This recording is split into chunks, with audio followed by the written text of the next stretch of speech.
he addressed concerns about minority groups. Do you think this marks a shift in how the government understands and responds to identity politics in South Africa?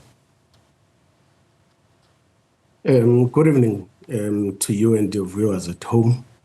From the IFP perspective, we are very much happy about the manner in which the President and the government of the Republic of South Africa convened this G20 Summit. We feel that South Africa has done a great job in placing Africa's development and global equality at the center of all of this summit. Yeah. And we also happy as the IFP that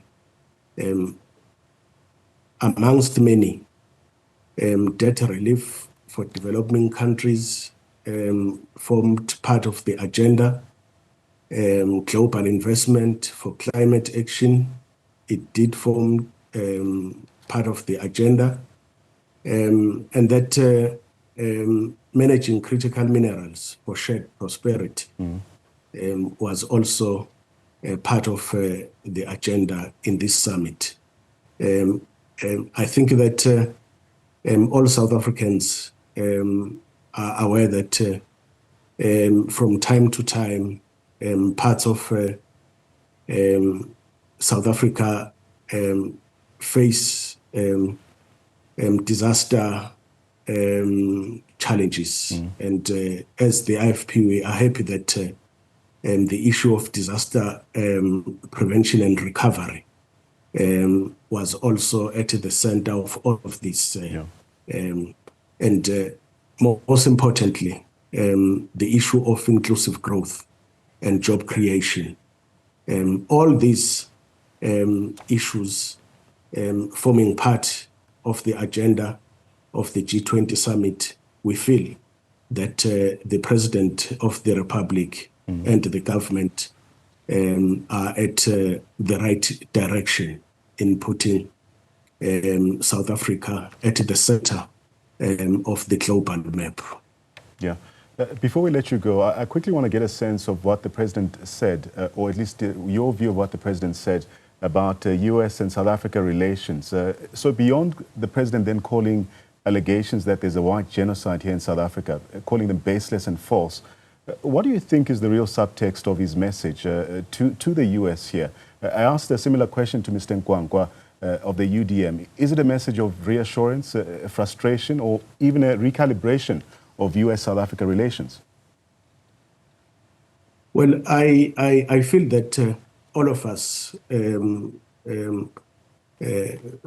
are patriotic enough, we should stand up and communicate that this message that there is no genocide in South Africa.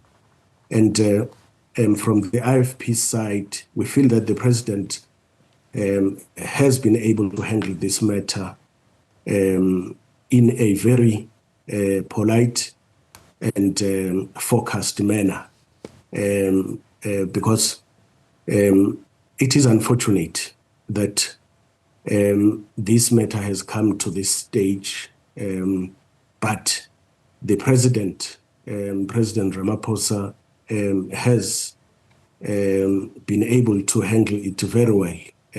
That we are an independent country, despite the fact that we would have loved to have the United States of America forming part of the G20, but it's their choice. If they chose not to form part of it, there's nothing that the President and the country would have done. We feel that up to this far, President Ramaphosa has handled this matter very well. But all of us must put it on record that insofar as crime is concerned, the government is doing everything humanly possible to cap the scourge of crime. Insofar as genocide is concerned, there is nothing like that. South Africa has got, there's no genocide in this country. It's a message that all of us must communicate to the outside world. And I'm happy that many of the European countries and the world have been able to visit South Africa, and they saw it themselves, that the country is stable. IFP Chief Whip Nhlanhla Hadebe giving us his party's reaction to comments made by President Cyril Ramaphosa, of course reacting to the recent G20 Summit, and also reflecting on US-South Africa relations as well. We bring you more news and updates shortly after this.